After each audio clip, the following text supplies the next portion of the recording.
Alfredo Figueroa, en Aristegui Noticias. Alfredo Figueroa, estábamos hablando y no podía ser de otra manera en el corte y te pido que lo retomemos para el público que está bravamente siguiendo el programa. Bienvenido, buenos días. Buenos días, Carmen. Saludos. De esta red de corrupción, de robo de combustible, de contrabando de combustible, de personajes involucrados, ¿de cuánta cosa aquí? ¿Qué estás viendo? Huachicol fiscal, Carmen, que se le ha dado en llamar y creo que vale la pena que lo vayamos identificando más claramente. Yo decía aquí hace unas semanas que estuviéramos muy atentos. Estábamos por terminar un programa. Yo te decía, dejo el punto de algo que creo que va a ser explosivo. ¿Y era esto?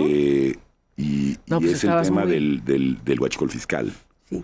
Porque, Carmen, digamos, aquí el tema es la revelación de una trama que está conectada con otras tramas y con otros momentos y con otros personajes, ¿no? en México. Creo que las revelaciones, por más que se ha intentado, me parece por parte de la presidenta de México, del propio fiscal, del propio secretario de Seguridad Pública, de salir a dar cuenta de esto, siempre matizando y tratando de señalar que en principio no hay una implicación del propio exsecretario de la Marina, hace que, digamos, se advierta el tamaño, o sea, lo explosivo de esta información. Le hemos llamado punto de inflexión, ¿no? Y de algún modo un punto de inflexión sí creo que es así, y creo que ha venido a colocarse, y todos los especialistas y periodistas que trabajan en este asunto han venido señalando algo desde hace bastante tiempo, algo que también hemos discutido aquí, y es que hay en el país una red de crimen organizado muy importante que estaba haciendo un enorme negocio de miles de millones de dólares con el tema de la gasolina y de la importación de gasolina y de diésel de manera ilegal, ¿no? Y que estaban entrando por las fronteras mexicanas, por los puertos mexicanos, una cantidad enorme de estos recursos que luego es vendida sin que se paguen impuestos sobre ella, sin que haya una revisión y a precios en muchos momentos, porque algunos de estos buques tienen gasolina robada, a precios absolutamente, digamos, competitivos respecto de lo que podía ser el cobro oficial. ¿Quién paga todo esto y quién paga toda esta corrupción? Bueno, la paga la gente con sus impuestos, la pagamos todos y todas con nuestros impuestos, este tamaño de corrupción.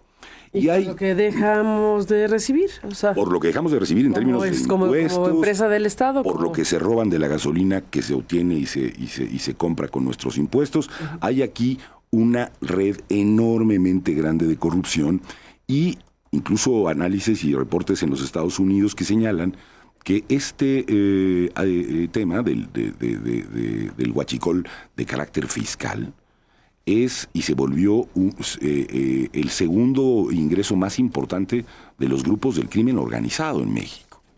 Entonces, yo sí creo que hay que llamar a esto un punto de inflexión en cierto punto, porque es evidente, Carmen, aunque como he dicho se quiera tapar a López Obrador con un dedo en toda esta historia, que todo esto se sucede en el periodo López Obradorista, que están implicados dos sobrinos del almirante que fue el secretario de la Marina con el expresidente López Obrador, que el secretario de Gobernación, con relación al tema de la barredora, tiene una vinculación directa también con crímenes de esta naturaleza, en el estado de Tabasco, pero no solo en el estado de Tabasco, sino en el corredor que implica también con Chiapas y que están asociados a esta y a estos asuntos, que estos mismos marinos y que esta misma red de corrupción guachicolera, en donde está implicada la Marina y está implicado altos mandos de la Marina,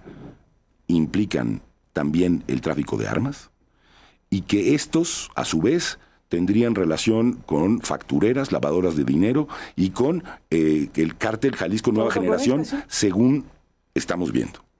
Entonces, cuando pones todos estos elementos explosivos a la mesa, resulta muy difícil, Carmen, entender cómo desde la Presidencia de la República y desde la Fiscalía se hace una suerte de exoneración pública de el almirante del Imperio López Obrador, Ojeda, y se hace muy difícil. Porque se dijo, el fiscal lo dijo, que 2 años antes había hablado de que había problemas. Sí, supongo que esos problemas que advertía denuncia, ¿o debieron suponer una denuncia estricta respecto de qué elementos tenía para documentar esos problemas. Lo cierto es que durante 2 años no ocurre nada y a partir de este año, en el mes, entiendo que de marzo, Carmen, se toma este buque y encuentran una persona que es un testigo protegido que ha hecho una declaración que empieza a mostrar toda la red y hasta dónde llega la red de todo esto. Aunado a esto, mueren 2 personas vinculadas a ese espacio geográfico de la República, a tareas vinculadas también con las aduanas, y parecen morir por otra causa, aparentemente, según se dice, lo cual resulta, yo te decía una cosa como pues para documentar nuestro optimismo, es decir, algo absolutamente increíble o una casualidad difícil de sostener respecto de lo que está pasando en el país.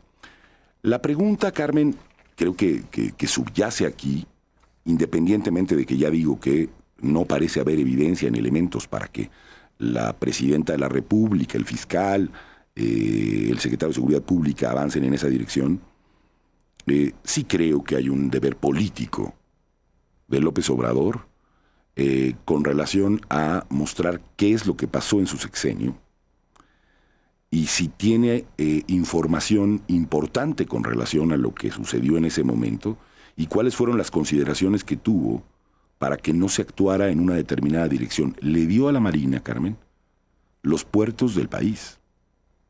Le dio a la Marina las aduanas del país.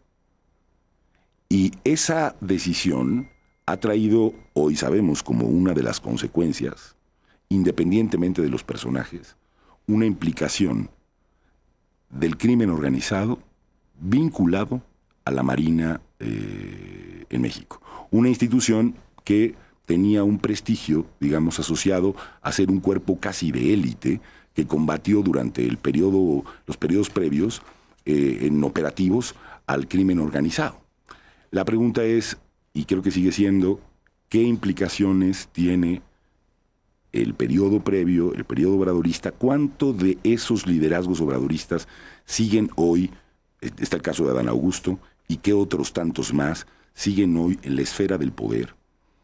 Y el hilo que nos conduce a pensar, y ahí está el caso Carmona, que parece estar implicado directamente desde el principio, en términos del financiamiento de campañas del partido Morena, por lo menos en términos de evidencia, en el año de 2021. Y ahí están también, Carmen, entonces con el presidente de ese partido, que hoy es el secretario de Educación. No más hay que decir eso.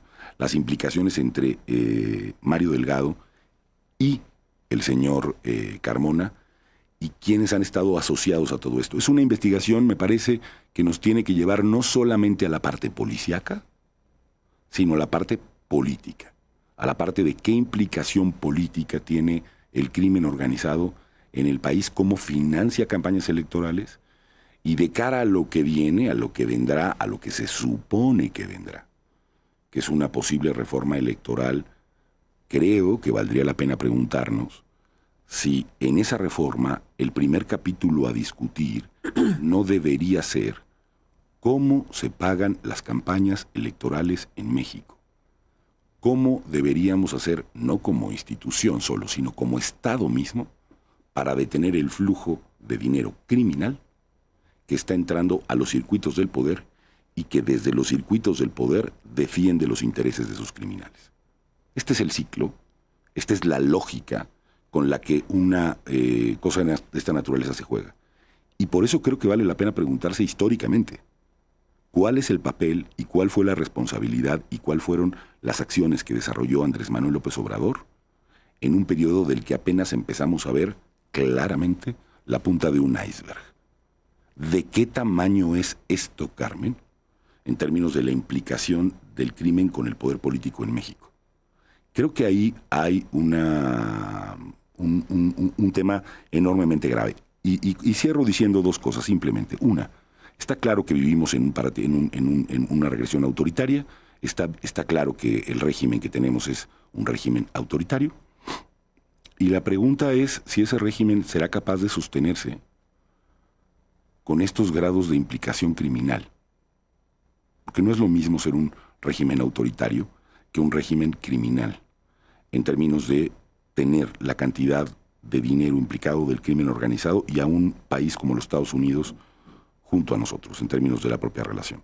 La estabilidad y la gobernabilidad del país penden, en mi opinión, Carmen, de una respuesta ante el grado de implicación que hay entre una y otra cosa. Porque no es solamente autoritarismo puro y duro. Esto es autoritarismo vinculado a grandes capitales, a dinero que se extrae del erario público, a dinero producto del crimen, del narcotráfico, de cosas como esta, del tráfico de armas, del tráfico de energéticos, de hidrocarburos, lo que muestra un panorama que a mí sí me parece grave desde el punto de vista de las posibles consecuencias que puede tener para la gobernabilidad del país. Pues ahí dejas este planteamiento tan duro y directo que es importantísimo hacerlo. Te aprecio mucho, como siempre, que estés aquí. Hasta la próxima. Hasta la próxima, Carmen. Un abrazo. Volvemos.